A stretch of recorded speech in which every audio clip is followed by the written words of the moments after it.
So, of course, what matters when we have had a theoretical breakthrough, like we had in 1964 through 1972, with the Higgs mechanism and the prediction of these new particles, W plus, W minus, Z0, and the Higgs boson itself. What matters in physics is not theory. Theories come and go every year, but those theories that can be verified by experiment. Because if something cannot be verified by experiment, it is not held to be so. Because we are not designing the universe, we are only discovering what is out there. So every year we have many, many theories, and some small percentage of them are verified by experiment. So sometimes experiment leads the way. We make an experiment or an observation that's not yet verified by theory, and then the theorists have to scratch their heads and go to work. This is the state that we're in at the very moment. When we have observed dark matter in the universe, 85% of the matter in our universe is dark matter, and we have no theoretical explanation for it. This was the opposite case around 1972, 1975, when theory had predicted these particles, but we did not yet have experimental confirmation of them. So we now have to go to a technique where we can experimentally determine that particles actually do exist. First, they're much too tiny, and most of them live much too short a time to just go around and look for one. If we want to observe one, then we actually have to create one. So how do we go about creating one of these particles? And bear in mind, the particles that we're looking for have somewhere between 80, 90, and 100 times the mass of a proton. So this is how we might go about looking for them. First, we speculated a little while ago one way that we could determine what was inside a proton. It's simply that you smash two of them together, and then you see what is in there. And that is also true, for example, if somebody gives you a whole fleet full of very expensive race cars, and you want to know what is inside the race cars, you can either get a toolkit and take each one apart, or you can take a 1-mile racetrack and head the two race cars of your choice, racing around the racetrack in opposite directions until they crash and meet. Now, as they race around, of course, they're accumulating a high rate of speed. But when they crash and meet, they come to an instantaneous stop, and everything inside flies out. And then you can see what is in the race car, or what was in the race car.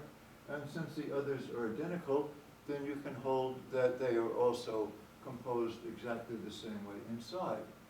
Now, the same is true if we want to see what is inside a proton. We take a 1-mile diameter proton racetrack, and we take one proton and we race it around in this direction. We take another proton, we race it around in that direction, and when they meet, then all of the insides of the proton come out, and we can see what that particular proton was. And as we saw earlier, what we find inside are 3 quarks. And at this point, we know exactly what is inside a proton, and this device, this machine 1 mile across, is called a proton accelerator. This racetrack is actually a tunnel that's some 20 meters or so under the ground. It's near the city of Chicago in the US, and it has been functioning for a great many years now. Now, what we did in the 1970s was we amped up the protein speeds very, very high, and we raced them around. And as we raced them around very, very quickly, then when they smashed into each other, what we observed to come out was a W plus particle. And a little while later, we saw a W minus particle come out, and then the Z0 particle also came out. So we measured the mass of these emerging particles, and they were exactly on what the theory had predicted that they would be, which gives a great deal of support to all of the theoretical work that had been developed. Of course, the 4th particle, the Higgs particle itself that came from the Higgs Junior field, was not yet observed, but the search went on to look for it. Now, some of you are doing the arithmetic, and you're questioning how this can really be, because we saw earlier that the proton had a mass of 1, and this other proton also has a mass of 1, which makes for a total mass of, calculators permitted, 2. But we also found that the mass of the W particles was equal to 87 proton masses, and the mass of the Z0 particle was equal to 97 proton masses. So you scratch your head and you say, how can a particle of 87 proton masses come out of an input of only 2? Certainly not because of mass. But as we go back to what Einstein told us,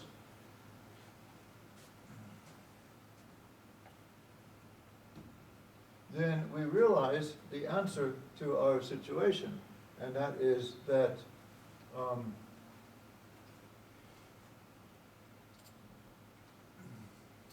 as these particles race around, they are accumulating a huge speed, a huge amount of energy. And when they collide into each other, that energy suddenly comes to a stop because they're not moving anymore from a head-on collision. That energy then becomes available. And we call in our old friend the energy broker, and what he does is make a transaction. He takes that energy that the protons don't use anymore, they're dead. And he goes into the W plus, W minus, or Z0 fields and says, I have the appropriate amount of zero of energy, all the quantum numbers check out, it's a legal transaction, how about putting one of your particles into our universe? And that particular field says no problem, and pops out the particle that we're looking for. So it then comes into our universe, and we are able to verify that the theory is right, that these particles do exist with exactly the amount of masses that was predicted. So this was the situation in 1979, and it culminated in 3 Nobel Prizes for the persons that had calculated these masses quite precisely and exactly, and it was then verified by experiment. However, a Magnificent 7, Peter Higgs and his 5 cohorts, and the originator of the theory in the first place, a physicist by the name of Anderson, was still sitting, tapping their fingers, no Nobel Prize in their direction. So then in the year 2013,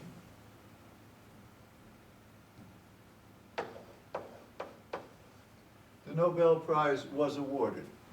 It was awarded to Peter Higgs, and it was awarded to the team from Belgium as well, which by 2013 had only one surviving member.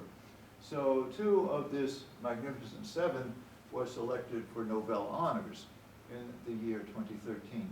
So we have to ask the question, why was a theory that was created in 1964 and 3 of the 4 predicted particles were confirmed in the 1970s, why was that theory only receiving the Nobel Prize so many years later in the year 2013? The answer is that the Nobel Prize Committee is very conservative, and they await the appearance of what is called the smoking gun, the irrefutable proof that something is true. So we remember that the 4th particle that we're predicting the existence of, the signature particle for the Higgs Jr. field, which has a mass in excess of 100 proton masses, had not been observed in our accelerator that was 1 mile across. And this accelerator that was 1 mile across, indeed, there was one of them in Chicago. And there was another one of them in Europe. And the one in Europe was called CERN, C-E-R-N, for the Congress in Europe for Research in Nuclears. And each one of them was 1 mile across, the same size. And unfortunately, these machines had reached their maximum output with the verification of the 97 proton mass Z0 particle. They were incapable of reaching sufficient energies to produce out a Higgs particle in excess of 100 proton masses. It was beyond the capability of the machine that was 1 year apart. 1 year was 1 mile across. So this was the sad situation around the year 1985 or so, and people were sort of drumming their fingers on the tabletop to try to figure out what to do. Now, of these Magnificent Seven that we are referring to, then one of them in the year 1957 was my fraternity brother at MIT. He was a senior and I was a freshman, and we were in the same fraternity for that 1 year. Now, all of us at MIT, as our students, we were bright, or we would not have been there. This individual was not just very bright, he was very, very bright. And even though he was very, very bright, you could feel the power of his mind just by standing next to him. It was quite extraordinary.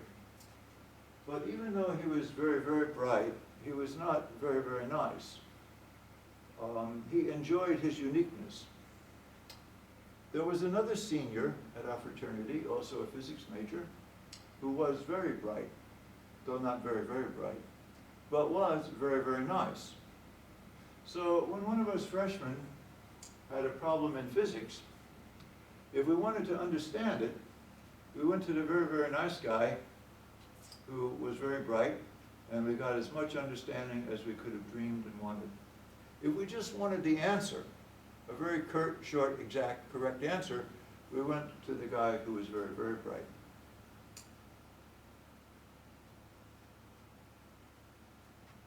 When you are a medical student in training to become a doctor, you do receive some psychological training for some situations that you might encounter, of which, of course, there are many in your chosen profession.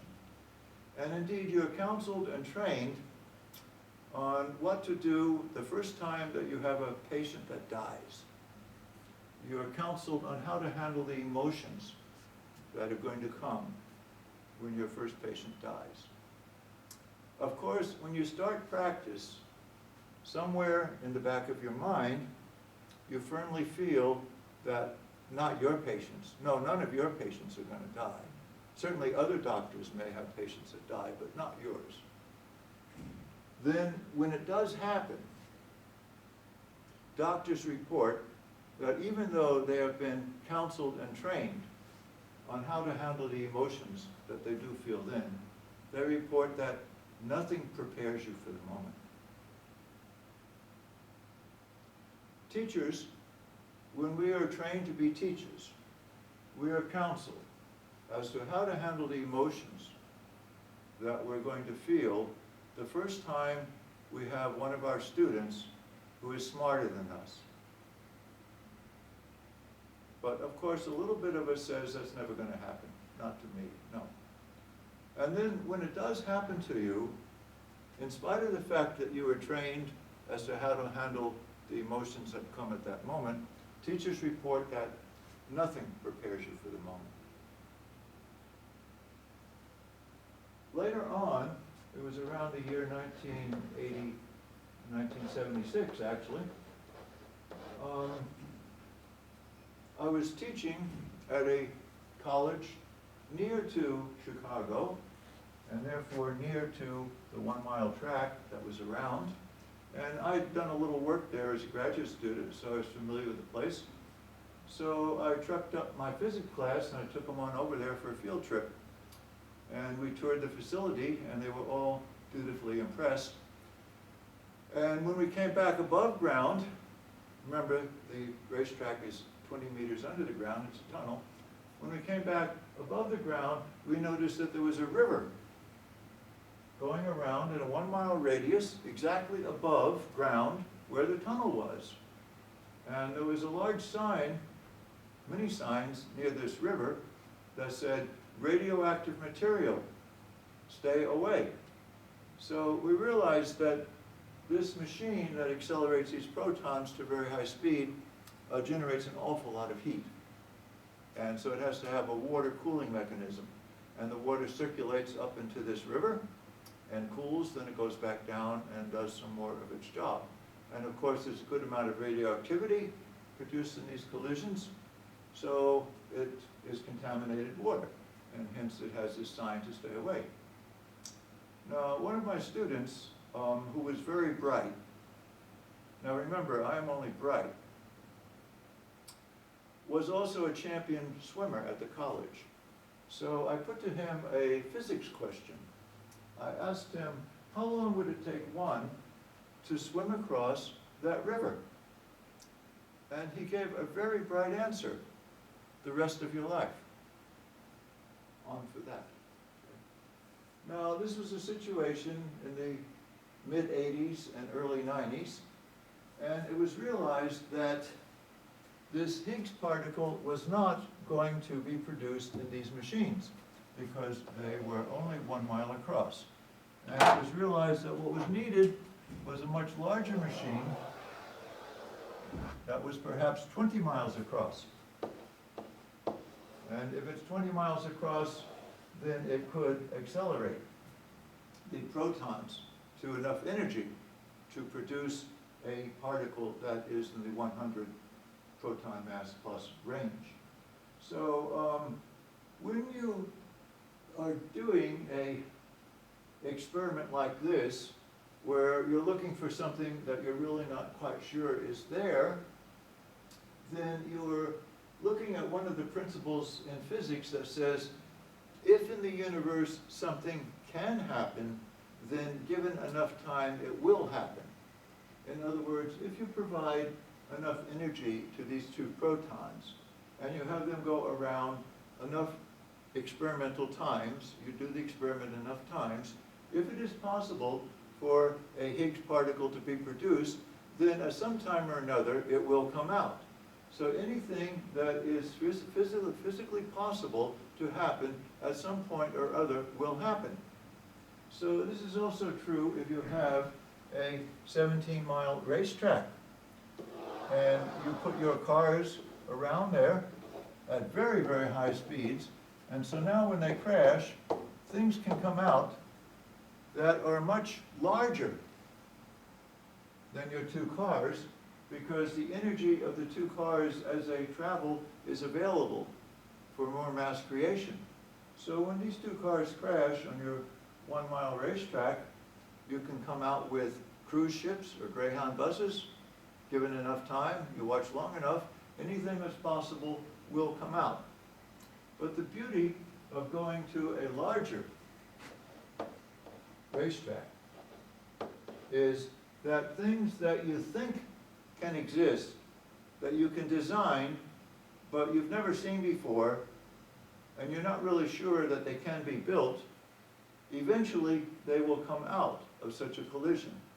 For example, if you think that sometime in the future we could well design a machine that was 1 mile long, that could burrow into the earth, go all the way to the center, and continue and come out on the other side. It could withstand the heat and the pressure and all the other challenges, and it could make the trip. But we're not really sure that it's possible to do this. Well, all you have to do is have your racetrack cars go around the track enough times, and if this machine is actually possible, then at some point or another, it will pop out of the energy, and it will be there. And you can do the same things with this 17, 20-mile track. If you're looking for the Higgs boson, you can build it, and you'll let the protons go around enough times, and if the Higgs particle is really there, at some point or another, it will come popping out. So all you have to do is look for it. So, of course, the usual competition was in effect. The US wanted to build the 20-mile track in the US, and the Europeans wanted to build it in Europe. So each started construction on their own. We started to build ours in Texas, and they started to build theirs on the border between Switzerland and Italy. So after ours was built being built for a few years. It's about a 20-year project. Then it was realized that the total cost of it was going to be about $10 billion. And at that time, in the early 1990s, there was an economic troubled time. So Congress was looking at programs to cut, and they thought that this might be a very good one to cut. So they called in some top physicists, and they asked them, what in the world are you building this particle for, this machine for anyway? Now, the physicist, he just gave a physics answer, which led to a certain conclusion in the minds of the congressman. He said, we were looking for the Higgs boson. Congressman was remarkably unimpressed and was thinking in his own mind that just looking for one more of those elementary particles. If instead he had answered, we're looking for the God particle, the creator of all mass, then the congressman might have voted differently.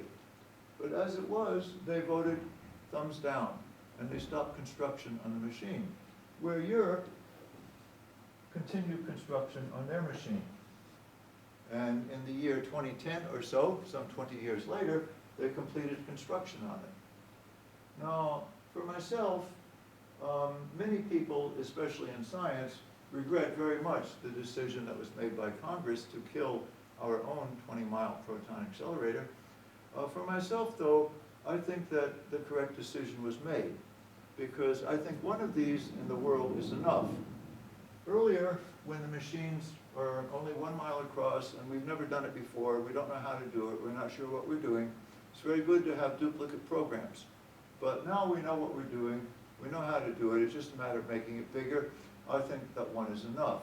So my vote would also be to not fund one in the US.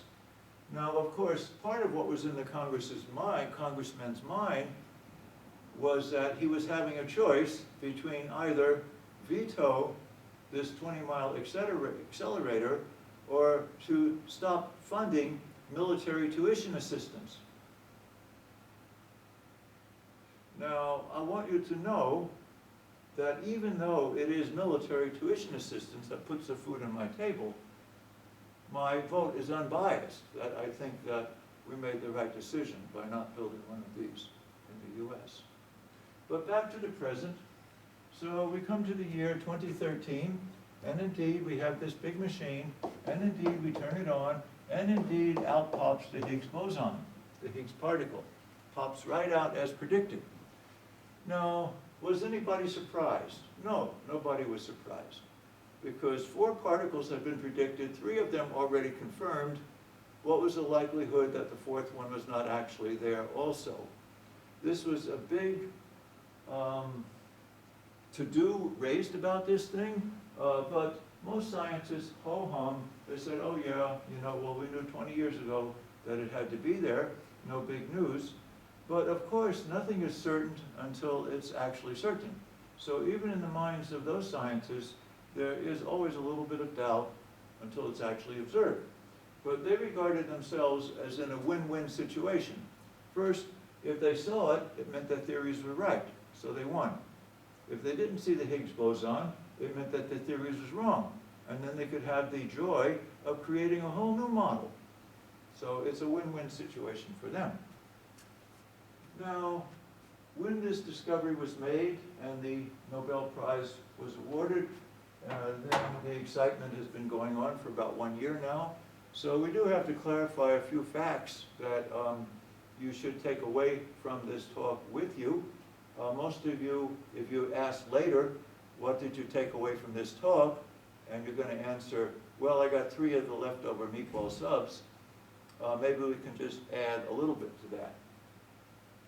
And that is that this machine was not really created to find the Higgs boson.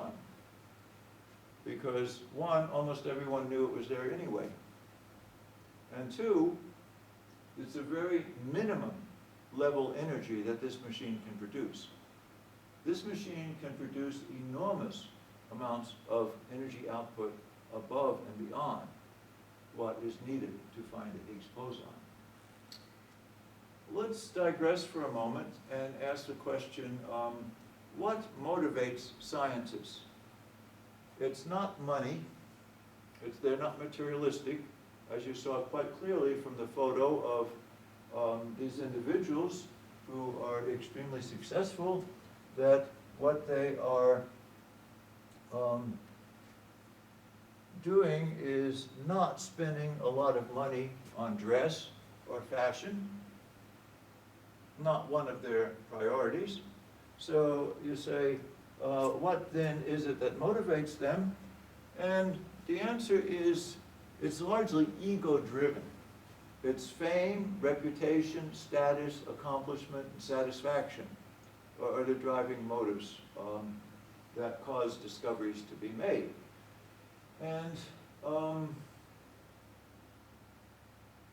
there is one other satisfaction that's gained, and that is if you do make a groundbreaking discovery, then you are for a few moments the only person in the universe that knows that to be so. And that is an awesome feeling, they report.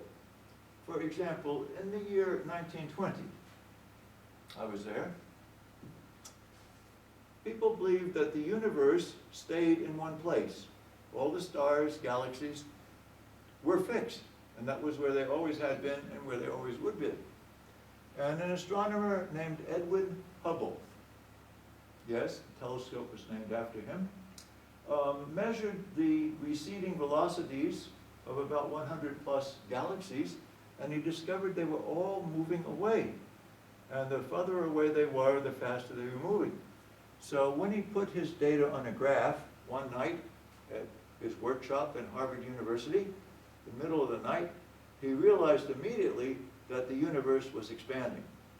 And he was the only person in the whole Earth that knew that. Everyone else smugly thought the universe was static. So, of course, he was awestruck by being the only person on the planet to know this. So he could not contain it within himself. He burst out into the hall to tell someone. But at that evening, at that hour of the night, the only other person in the building was the cleaning lady, who was busy mopping the floor away. So Edwin Hubble looked around, couldn't find anyone else, so he approached the cleaning lady and exclaimed, "The universe is expanding, the universe is expanding." And of course she looks up, and so he starts to tell her all of the details of the measurements and the galaxies and the graph and all of that. And so she very politely leans on her broom handle and listens to everything that he has to say, understanding none of it. And when he's finished, he says, "That's fantastic." And she agrees, and then he leaves and she goes back to mopping the floor. So Edwin Hubble received great notoriety, fame, recognition for being the first person in the Earth to know that the universe was expecting. But the second person in the Earth to know it has not really received sufficient recognition. But still, we can make a comparison. Peter Higgs, when he submitted his first article that there was a field that could bestow mass on other fields, was rejected by his editor.